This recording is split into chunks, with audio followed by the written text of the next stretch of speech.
Hello everyone, welcome to the Bansal Academy platform. Here in today's session, I will discuss about the preparation strategy for the physics portion for TGT Commission exam. So let's start our discussion here about the preparation. तो सबसे पहले अगर हम बात करें कि हम यहाँ पे फिजिक्स पोर्शन को कैसे प्रिपेयर कर सकते हैं, how to preparation for physics portion, उसमें सबसे पहला जो स्टेप है हमारा that is about the basic concept clarity.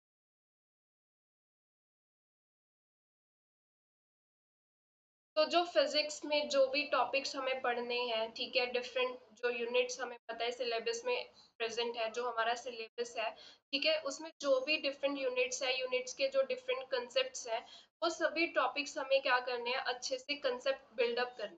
सबसे पहला स्टेप तो ये है हमारा, ठीक है। बेसिक कंसेप्ट क्लैरिटी के लिए आप कौन सी बुक फॉलो कर सकते हैं? एनसीईआरटी की बुक आप फॉलो कर सकते। ये जो एनसीईआरटी की बुक्स होती हैं, ये कंसेप्ट बिल्डिंग के लिए बहुत अच्छी बुक्स होती हैं, ठीक है। दूसरा, आप हमारी एकेडमी की तरफ से जो नोट्स प्रोवाइड किए गए हैं आपको, क्या आप उनको भी फॉलो कर सकते हो, कि जो एकेडमी के नोट्स हैं वो भी बहुत अच्छे से बनाए गए हैं, to the point, to the content, जो हमारे एग्जाम के लिए जरूरी है पोर्शन, वो वहाँ पे सभी जो कंटेंट है that is available in the notes which are provided by our academy, right.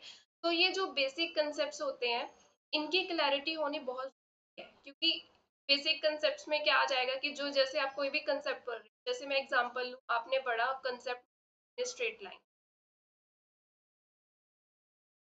ठीक है, तो इसके कुछ क्या होंगे, बेसिक रिजल्ट्स होते हैं, फॉर्मूलेज हो गए, ठीक है। यहाँ पे हम ग्राफ्स भी पढ़ते हैं, ग्राफ्स हो गए, ग्राफिकल रिप्रेजेंटेशन, ग्राफ से क्वेश्चंस पूछे जाते हैं। तो बेसिक कंसेप्ट्स पढ़ने का मतलब ये है कि जो आप टॉपिक पढ़ रहे हो के जो रिजल्ट्स हैं, फॉर्मूलेज हैं, ठीक है, इंपॉर्टेंट की पॉइंट्स हैं, वो आपको क्लियर होने, इंपॉर्टेंट की पॉइंट वो अच्छे से क्लियरिटी होनी चाहिए, क्योंकि जो क्वेश्चंस होते हैं वो डेरिवेशन से नहीं आते हैं। जैसे हमें पता है कि ये डिराइव करके हम रिजल्ट बनाते हैं, वो डेरिवेशन बेस्ड क्वेश्चंस नहीं मिलते हमें एग्जाम में। एग्जाम में क्वेश्चंस किस बेस आते हैं, जो रिजल्ट्स होते हैं डिफरेंट कंसेप्ट्स के, ठीक है, फॉर्मूला बेस्ड क्वेश्चंस होते हैं, या फिर जो इंपॉर्टेंट की पॉइंट्स होते हैं उनके बेस पे क्वेश्चंस पूछे जाते हैं, ग्राफ बेस्ड क्वेश्चंस होते हैं। तो इन सबको हमने क्या करना है, अच्छे से समझना है, इन रिजल्ट्स को, फॉर्मूलाज को, इंपॉर्टेंट की पॉइंट्स को अच्छे से क्लैरिटी के साथ समझना है, ताकि जब हम एग्जाम देने बैठे तो ये हम इनको क्वेश्चंस को अच्छे से अटेम्प्ट करें, ठीक है। तो ये सबसे पहला पॉइंट है कि बेसिक कंसेप्ट जो है उनकी क्लैरिटी होनी चाहिए, तभी हम जो है एग्जाम के लिए अच्छे से प्रिपरेशन कर सकते। सेकेंड स्टेप आपका क्या है, शॉर्ट नोट। शॉर्ट नोट्स बनाने का मतलब, मेन मोटिव जो ये है कि जैसे आपने दो कंसेप्ट्स आज पढ़ लिए, ठीक है, तो आप उनको 3-4 दिन के बाद अगर पढ़ना चाहते हो, रिवीजन करना चाहते हो, तो आपको फिर से पूरा डिटेल में ना पढ़ना पड़े, आप क्या करो, शॉर्ट नोट्स से उसको क्या कर लो, रिवाइज कर लो, ठीक है। शॉर्ट नोट्स जो है वो बहुत जरूरी है, that are for the revision purpose. अब एक बार हमने बेसिक कंसेप्ट्स पढ़ लिए तो रिवीजन भी तो करनी है, revision is a very very important point for the preparation strategy, ठीक है। रिवीजन करना बहुत जरूरी, जितनी देर तक हम रिवीजन नहीं करेंगे, हमारे जो कंसेप्ट्स बिल्डअप हुए हैं वो क्या होते हैं, कई बार ह्यूमन माइंड है ना हमारा, तो भूल जाते हैं, हम फॉर्मूलाज भूल गए, कई बार इंपॉर्टेंट की पॉइंट्स माइंड से स्किप हो जाते हैं। तो रिवीजन करना जो है वो बहुत, ठीक है। तो उसके लिए क्या करना है, शॉर्ट नोट्स बनाने हैं। शॉर्ट नोट्स में हम आपने क्या नोट डाउन करना है, सबसे पहले तो जो इम्पोर्टेंट पॉइंट्स हो गए, ठीक है, कि कोई भी कंसेप्ट आप पढ़ रहे हो उसमें कौन सी कंडीशन है, कौन सा इम्पोर्टेंट की पॉइंट है, वो शॉर्ट नोट्स में यू नोट करना है हमने। और फिर फॉर्मूलाज नोट करने हैं हमने यहाँ पे, ठीक है। इंपॉर्टेंट की पॉइंट्स हो गए, फॉर्मूलाज हो गए, जिनके बेस पे क्वेश्चन पूछे जाते हैं, वो सभी हमने यहाँ पे शॉर्ट नोट्स में नोट डाउन कर। फिर जैसे मान लीजिए आपने क्या किया, आपने दो कंसेप्ट्स आज पढ़े हैं, ठीक है, तो आप नेक्स्ट वीक क्या करना चाहते हो, रिवाइज करना चाहते हो, तो बुक से पढ़ने की बजाय क्या करो, शॉर्ट नोट्स जो आपने बनाए हैं उनको रिवाइज करो। ठीक है, और जो फॉर्मूलाज आप लिख रहे हो शॉर्ट नोट्स में, वो आप डेली के डेली, चाहे आधा घंटा या लगाओ, या फिर जितना भी आपके पास टाइम है, आधा घंटा तो मिनिमम होना चाहिए। आप क्या करो, उन फॉर्मूलाज को डेली रीड करो, आपको फॉर्मूलाज जो है वो क्या हो जाएंगे, लर्न हो जाएंगे। तो ये शॉर्ट नोट्स जो है वो बहुत जरूरी है फॉर द रिवीजन पर। ठीक है, तो ये बहुत अच्छे से बनाने हैं आपने। यहाँ पे आप इम्पोर्टेंट की पॉइंट्स, इम्पोर्टेंट रिजल्ट्स, फॉर्मूलाज वो शॉर्ट में लिखोगे। शॉर्ट नोट्स का मतलब ये नहीं है कि यहाँ पे आप न्यूमेरिकल क्वेश्चंस भी, जस्ट इम्पोर्टेंट रिजल्ट्स वो आपके पास अवेलेबल होने। शॉर्ट नोट्स मतलब 10 to 15 पेज में आपने क्या करना है, सभी फॉर्मूलेज, इंपॉर्टेंट की पॉइंट, जो भी हमने कंसेप्ट पढ़ने हैं उनके आपने यहाँ पे नोट। ठीक है, तो ये नोट्स आप डेली के डेली रिवाइज करो, रिवीजन करते जाओगे तो वो कंसेप्ट जो है वो बिल्डअप होते जाएंगे शॉर्ट नोट्स पे। आपके माइंड में क्या होगा, वो बनते जाएंगे, फॉर्मूलाज आपके माइंड में फिट होते जाएंगे। ये रिवीजन पर्पस के लिए जरूरी। उसके बाद नेक्स्ट स्टेप है हमारे पास, that is the practice questions.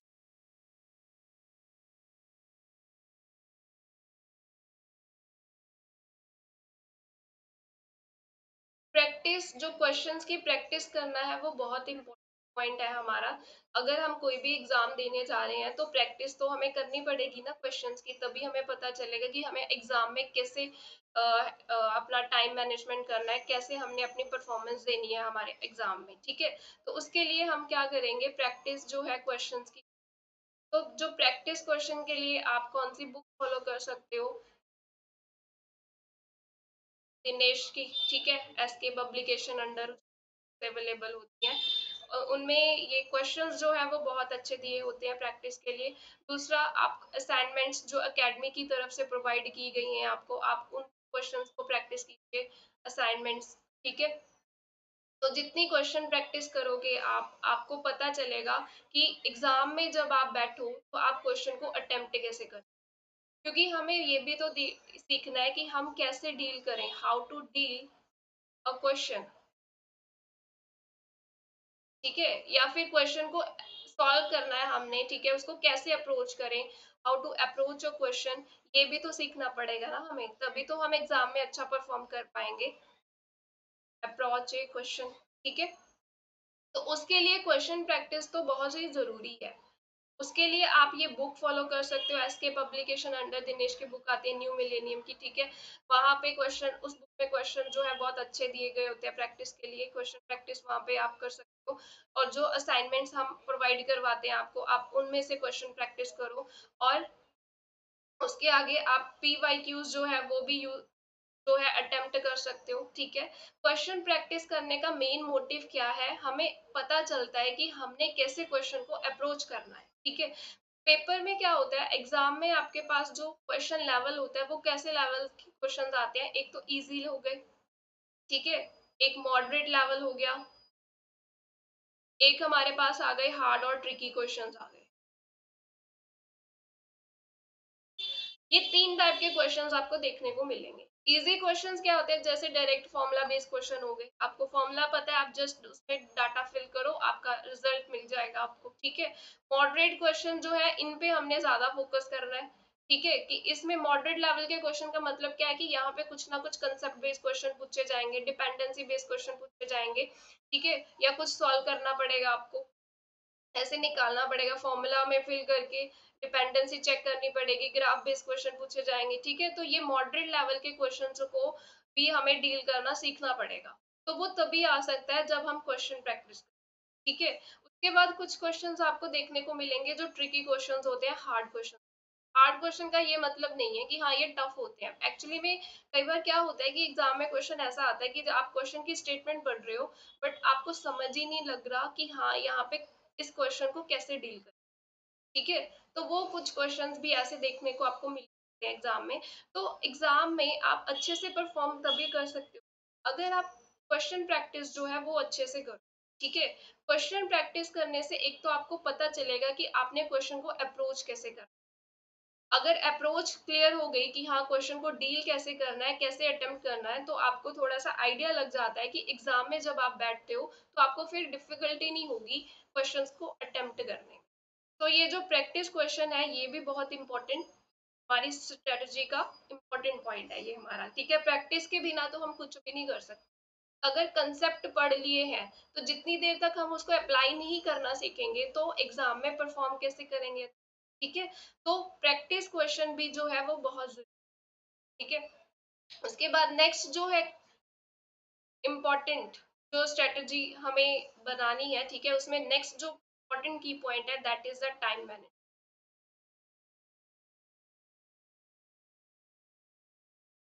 ठीक है। टाइम मैनेजमेंट भी होना बहुत जरूरी है। देखो एग्जाम में क्या होता है, टाइम लिमिट होती है कि इतने से इतने एग्जाम है आपका, आपको ये क्वेश्चंस कंप्लीट करने हैं। तो जब भी आप प्रैक्टिस करो क्वेश्चंस की, विद इन टाइम लिमिट करो। प्रैक्टिस क्वेश्चंस कैसे करने हैं, विद इन टाइम लिमिट। कि जैसे मान लो अगर मैं आज फर्स्ट डे है मेरा, ठीक है, मैंने कोई कंसेप्ट किया, दैट इज लेट्स एग्जांपल लेते हैं, जैसे लॉज ऑफ मोशन यूनिट है हमारे पास, ठीक है, उसमें मैंने आज स्टडी किया है Newton's law of motion,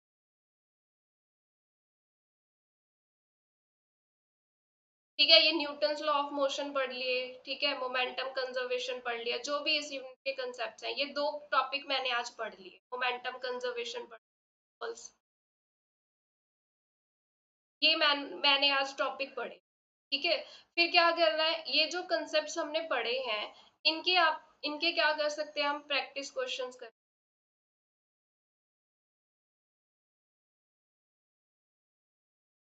practice question जब करने हैं ये नहीं है कि जस्ट कि हमने अभी स्टार्ट किया है तो आप उन क्वेश्चंस को करने लग जाओ, ठीक है। भी आप क्या करो, एक टाइम लिमिट भी करो।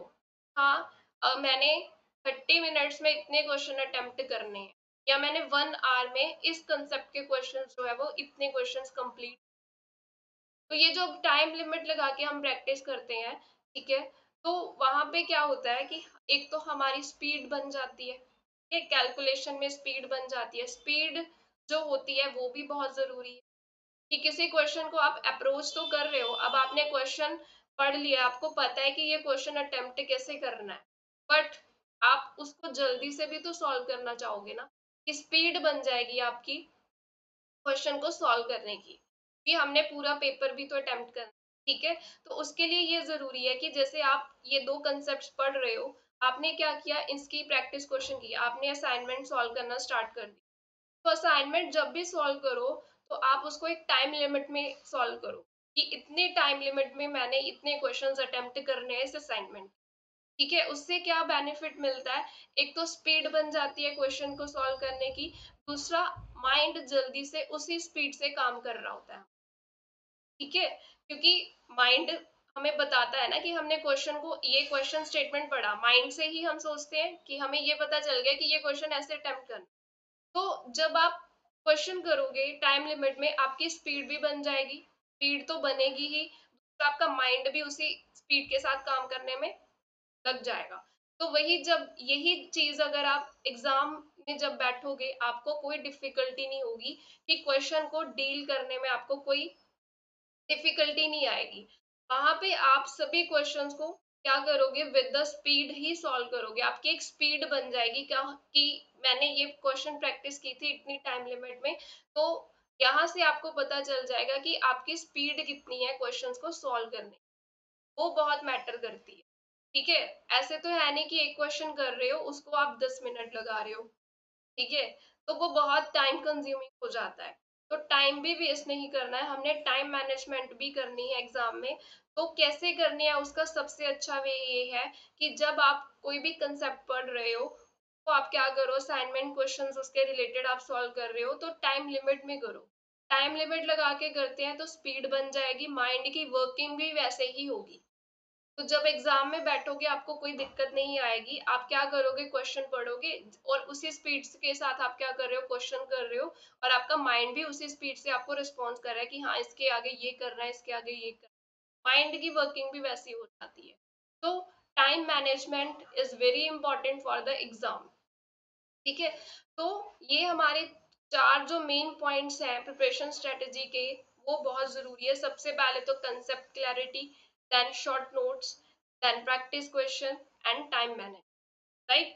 अब जैसे मान लीजिए आप सिलेबस कर लिया आपने कंप्लीट, आपने रिवीजन करनी है, ठीक है। रिवीजन कैसे करनी है? आप शॉर्ट नोट से डेली आप क्या करो, फॉर्मूलाज को पढ़ो, इंपॉर्टेंट कंसेप्ट, इंपॉर्टेंट की पॉइंट जो है वो आपने नोट किए हुए हैं, आप उसको डेली पढ़ते रहो, वो आपके माइंड में बैठ जाएंगे रिजल्ट्स, ठीक है। इंपॉर्टेंट कंसेप्ट्स आपके माइंड में बैठ जाएंगे।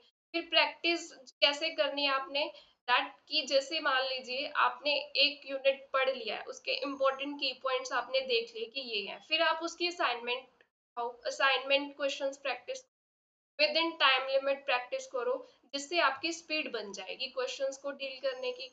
इससे आपको क्या मिलेगा, इससे आपको क्या सीखने को मिलेगा, दैट आपकी एक तो अप्रोच बन जाएगी कि क्वेश्चन को कैसे अप्रोच करना है, ठीक है। दूसरा स्पीड भी बन जाएगी कि क्वेश्चन को कैसे जल्दी से सॉल्व करना है। Time management is very important, right. अब जल्दी जल्दी में ये नहीं है कि मिस्टेक्स कर दें, वो भी ध्यान में रखना है, ठीक है। तो जब भी असाइनमेंट आपने कोई कंसेप्ट पढ़ा, उसके प्रैक्टिस क्वेश्चंस का आप करने स्टार्ट कर दो, असाइनमेंट उठा लो, आपको असाइनमेंट्स हर टॉपिक की मिली हुई है एकेडमी की तरफ से, तो आप उन असाइनमेंट्स को क्या करो, सॉल्व कर, असाइनमेंट क्वेश्चंस को सॉल्व करना स्टार्ट करो विद इन टाइम लिमिट, एक टाइम लिमिट सेट कर ली। तो यही स्ट्रेटेजी आपको एग्जाम में क्या करेगी, हेल्पफुल बनाएगी। कि जैसे आपका एग्जाम 9 से 12 है, मान लीजिए एग्जाम्पल ले रही हूँ, तो ये टाइम लिमिट ही है आपकी, ठीक है। तो आप क्या करोगे, टाइम मैनेजमेंट करोगे सबसे पहले कि इतने टाइम में मैंने इतने क्वेश्चंस अटेम्प्ट करने हैं। वो टाइम मैनेजमेंट की वजह से ही आप पूरा पेपर जो है वो अटेम्प्ट कर सकते हो, ठीक है। तो ये टाइम मैनेजमेंट भी एग्जाम में बहुत इंपॉर्टेंट होती है। तो इसकी हैबिट आप अभी से प्रैक्टिस, ड्यूरिंग प्रैक्टिस आप डाल सकते हो कि जब भी आप प्रैक्टिस क्वेश्चंस करो, ठीक है, असाइनमेंट सॉल्व करो, कोई भी कंसेप्ट आप डेली के डेली पढ़ रहे हो, उनकी असाइनमेंट, रिलेटेड असाइनमेंट्स आपको दी गई हैं, आप उन असाइनमेंट्स को सॉल्व करना स्टार्ट कर दो, but with the time limit. इससे आपकी क्या हो जाएगी, स्पीड बन जाएगी, आपका माइंड भी वैसे ही काम करने लगेगा। जैसे ही आप एग्जाम में जाओगे आपको कोई डिफिकल्टी नहीं आएगी इस रिलेटेड, दैट कि हाँ टाइम मैनेजमेंट नहीं हुआ, स्पीड नहीं बनी, ये सारी प्रॉब्लम्स जो है वो अवॉइड हो जाए, ठीक है। कि जैसे आपने फर्स्ट क्वेश्चन से स्टार्ट किया, आपका माइंड वैसे ही वर्क करने लग जाता है, ठीक है। कि आप माइंड भी उतनी तेजी से ही वर्क करता है कि हाँ इतने टाइम में अगर आपने इतने क्वेश्चन करने हैं, तो माइंड की वर्किंग भी वैसी हो जाती है आपके, आप हाथ से सॉल्व कर रहे हो, माइंड में भी वो कैलकुलेशन चलती रहती है कि हाँ इससे आगे ये होगा, इससे आगे ये होगा। तो ये जो है, ये चार स्टेप्स जो है ये बहुत इंपॉर्टेंट है for the preparation strategy for any exam कह लो, ठीक है। किसी भी एग्जाम के लिए अगर मैं बात करूं, तो ये चार की पॉइंट्स तो जो है वो बहुत इंपॉर्टेंट है, ठीक है। कंसेप्ट क्लैरिटी तो हमारा बेसिक कंसेप्ट तो बिल्डअप होने ही चाहिए, बट साथ साथ रिवीजन भी जरूरी है। रिवीजन के लिए शॉर्ट नोट्स हो गए, फिर जो आपने कंसेप्ट पढ़ा है उसके रिलेटेड आप क्या करो, प्रैक्टिस क्वेश्चंस को सॉल्व करो। प्रैक्टिस क्वेश्चंस आप जितना सॉल्व करोगे उतना ही आपको पता चलेगा उससे कि आपको अप्रोच कैसे करना है क्वेश्चन के साथ। और लास्ट की पॉइंट इज टाइम मैनेजमेंट, कि जैसे ही आप टाइम मैनेजमेंट, टाइम लिमिट में क्वेश्चंस को सॉल्व करते हो, आपका माइंड जो है वो सेटअप हो जाता है, माइंड भी वैसे ही काम करने लग जाता है कि हाँ ये कैलकुलेशन में आगे ये होगा, ये कैलकुलेशन में आगे ये होगा, तो स्पीड बन जाती है क्वेश्चंस को सॉल्व करने। बट ये भी ध्यान रखना है कि मिस्टेक ना हो, राइट। तो this is the preparation strategy कि आपको कैसे तैयारी करनी है फिजिक्स पोर्शन की, ठीक है। Thank you.